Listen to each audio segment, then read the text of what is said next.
It's the 3rd of May, 2021. So we've come to cultivate and develop our minds because we have this goal in our life to develop. And so when we see that, when we come to experience the various things in the world, these aramanas, then we should contemplate them. We should think about what they're like. And when we come into contact with a feeling, and we give importance to that feeling, and there are views that arise about it.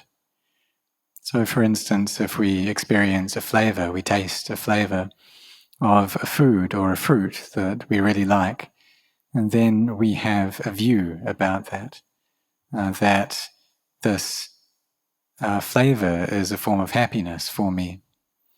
And then we want to get more and more of that certain flavor. And so every country has fruit that they consider to be delicious. In Thailand, it's mangoes, for instance, or mangosteen, durians. Overseas, maybe apples or pears. When we taste those flavors, then there's this feeling and an importance that the heart gives to that feeling. And it separates those different flavors out. We have views about them, we have thoughts about them, and then we often believe these views, but we shouldn't become too engrossed in them. We shouldn't believe them too much. Because if we cling to these views, then they'll cause us a lot of difficulty. And so like when we get the things that we want, and then the heart just wants to experience even more and more of those things.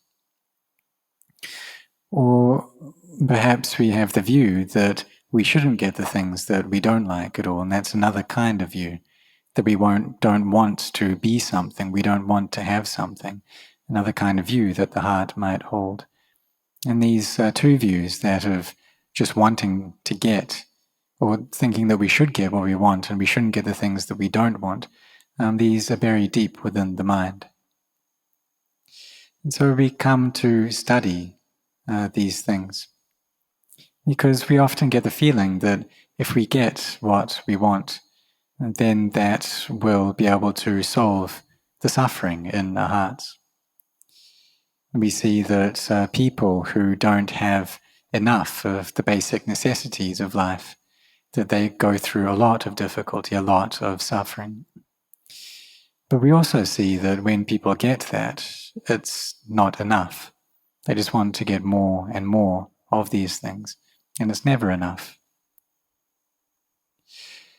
And so these views are what give importance to these things in our lives. So the importance that people place in money, for example.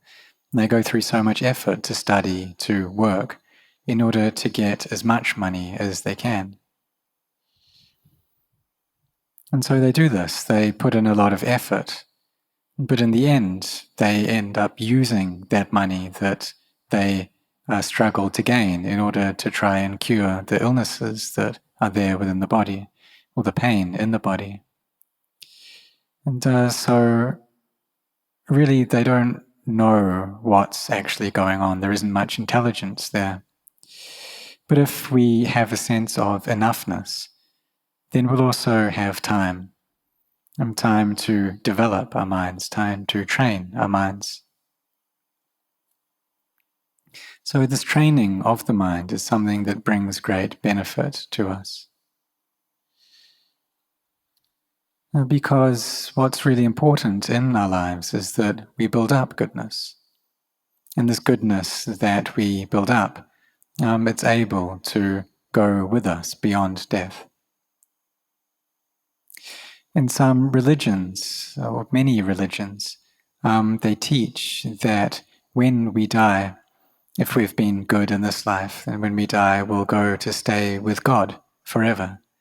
This is a certain kind of view, that the mind will go and become one with a kind of a universal being, and there won't be any suffering there.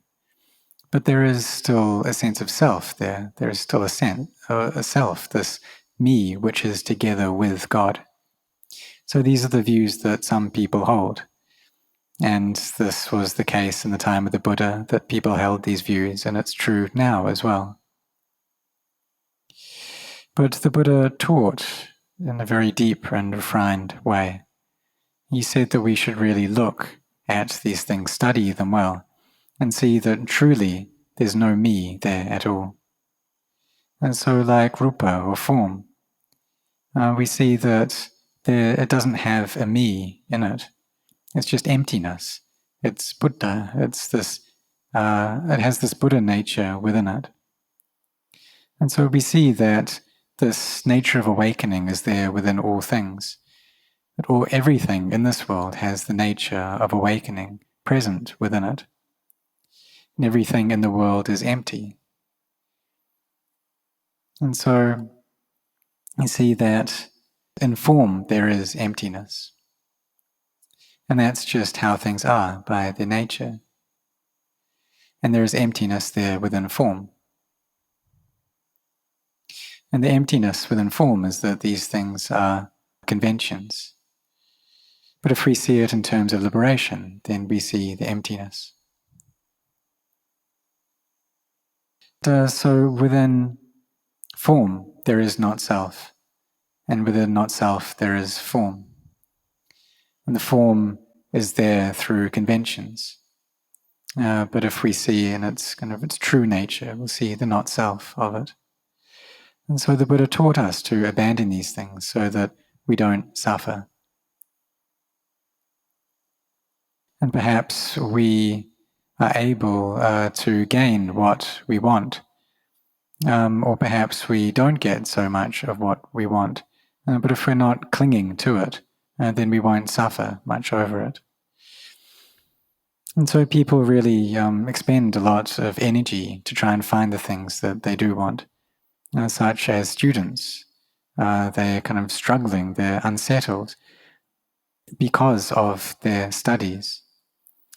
And if there's a lot of that kind of discontent or impatience with study, then there'll be a lot of suffering there as well.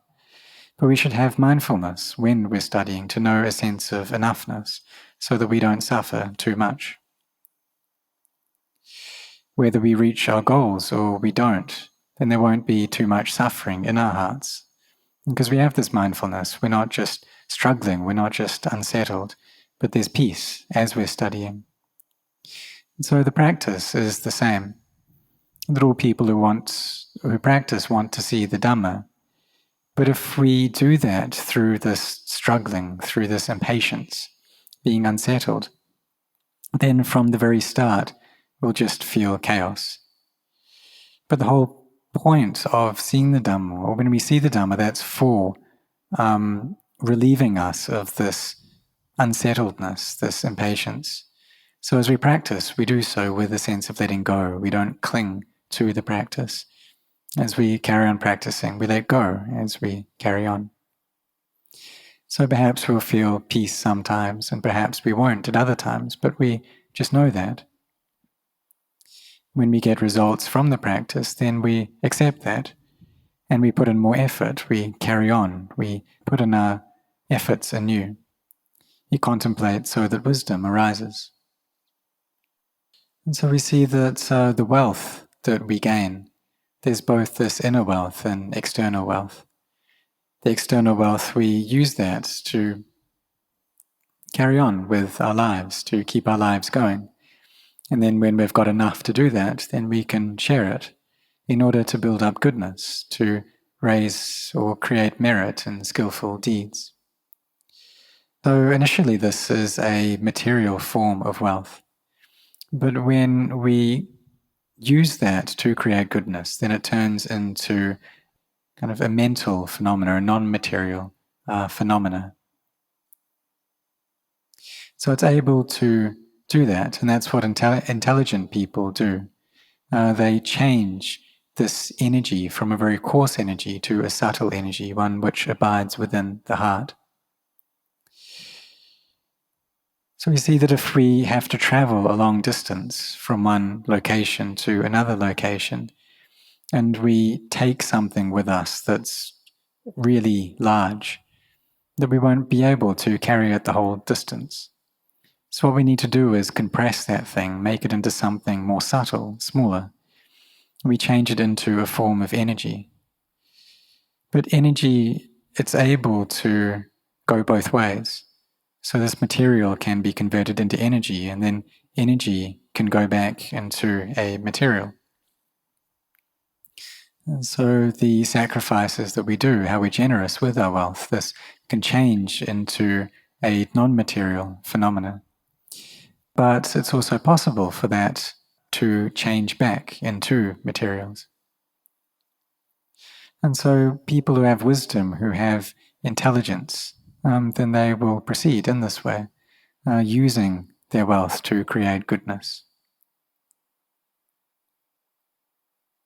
And so we also need wisdom in order to take care of our wealth, both the external wealth and also to develop this inner wealth, this noble wealth.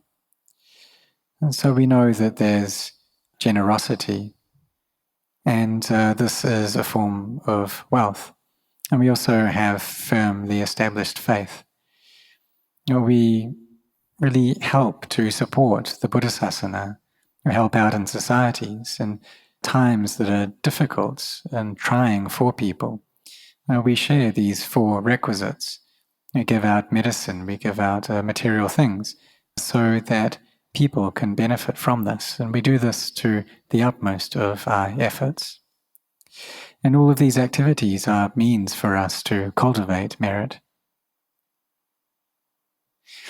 And as we do this, we increasingly see the benefit of looking after our sila.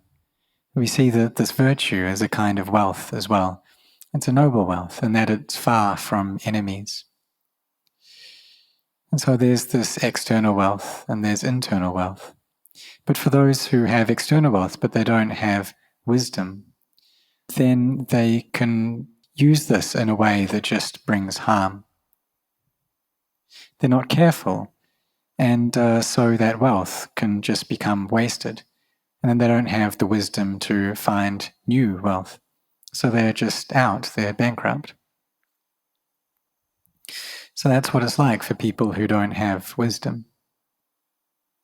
We see at the very least, we need to have sila, virtue, as the foundation for our lives. This virtue looking after our actions of body and speech.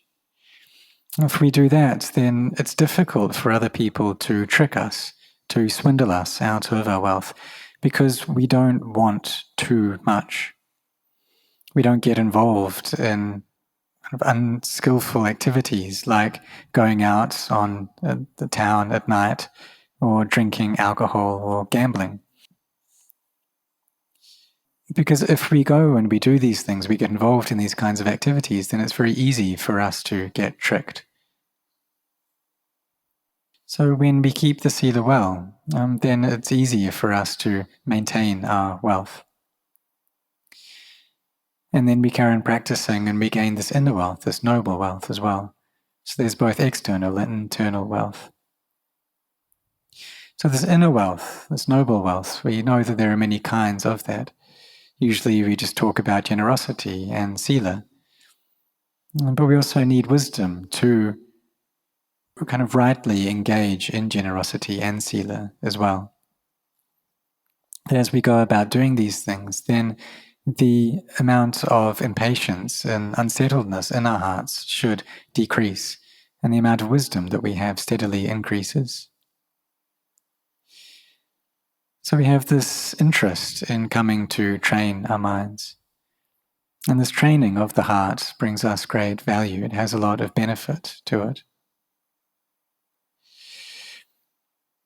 Whether we experience happiness or suffering in the world, we know that that's not really the meaning of our lives.